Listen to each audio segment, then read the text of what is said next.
Let's talk about Deputy Attorney General Rod Rosenstein. He will brief all House members this morning about the controversial firing of FBI Director James Comey. Yesterday, he spoke to the Senate, as we mentioned, and his explanation of the timeline of events did not sit well with many Democrats.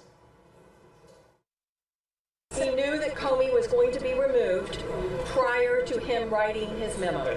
Do you believe that the Deputy Attorney General knew before he wrote that memo that James Comey was going to be fired? Yes.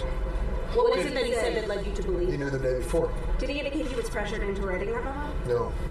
The Washington Post, sourcing 3 senators, reports that behind closed doors, things grew heated. Democrats pressing Rosenstein on the scope of Mueller's investigation, why Sessions was involved in the firing, and why the Attorney General is playing a role in choosing Comey's replacement. Then there's the approach of the investigation going forward. Some lawmakers interpreted Rosenstein's brief as saying the investigation had crossed from a counterintelligence probe to a criminal one. Has the nature of the investigation changed from counter-terror to a criminal investigation? And if so, what are the repercussions? Well, I assume that this has been a counterintelligence investigation primarily, but as Deputy Attorney General Rosenstein said, this is going to be up to Director Mueller under the appointment he got as special counsel. As someone who is on the Intel Committee and perhaps open to much more information than many of the other members, I don't want to characterize, I don't comment on that. I think the shock to the body is it's now considered a criminal investigation, and Congress's ability to conduct investigations of all things Russia has been severely limited, probably in an appropriate fashion. So, Joe, we go back and forth. Yesterday, Rosenstein was celebrated for naming a special counsel and perhaps redeeming himself, but then yesterday confirming what Donald Trump said in the interview to Lester Holt last week, that the decision to fire Comey had already been made, and Rosenstein was willing to go out and draft a memo that showed reason and gave cause for that. Yeah, that is incredible. And you look, Gene Robinson, at Lindsey Graham, who, by the way, if they give a Lifetime Achievement Award, Capitol Hill reporters give Lifetime Achievement Awards to members of Congress. Lindsey should get it because I will tell you, he will tell you what other people want. I remember when we were running our weekly coups against Newt Gingrich, we would have secret meetings.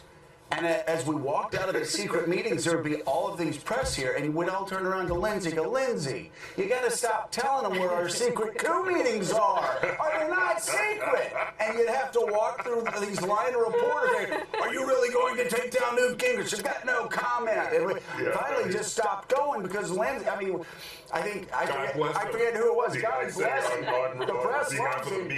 But seriously, somebody said that's not the guy you want guarding the Pentagon. Well, he's a great guy. He reveals secrets. But let's talk about though what Lindsey said. This has become a criminal investigation. Yeah, right. If you triangulate what all the senators said when they came out, it doesn't sound as if Rosenstein pronounced that sentence right, that clearly, but he did give the impression that the investigation was going in a different way, and that it could become a criminal investigation, and that they should be prepared for that and deal with it in that way, which sounded to me like a broad hint to watch your witness list. So you may not get all the people you want because Mueller's going to have. Which is what, Caddy, we heard and we're talking about earlier this week that the FBI is looking in not just to the election, but also to a lot of Donald Trump's dealings with Russia going back years. Yeah, and he has the capacity to expand his brief, and that's why you're getting some members of the intelligence committees, both in the House and the Senate, particularly the Democrats, saying we have to still protect our investigations. We still want access to those sources and to those witnesses as well, because whilst it's great that Mueller's doing his, that's going to take a long time, and that could take years, and they want to be able to carry on moving fast on the investigations they have already going. Right.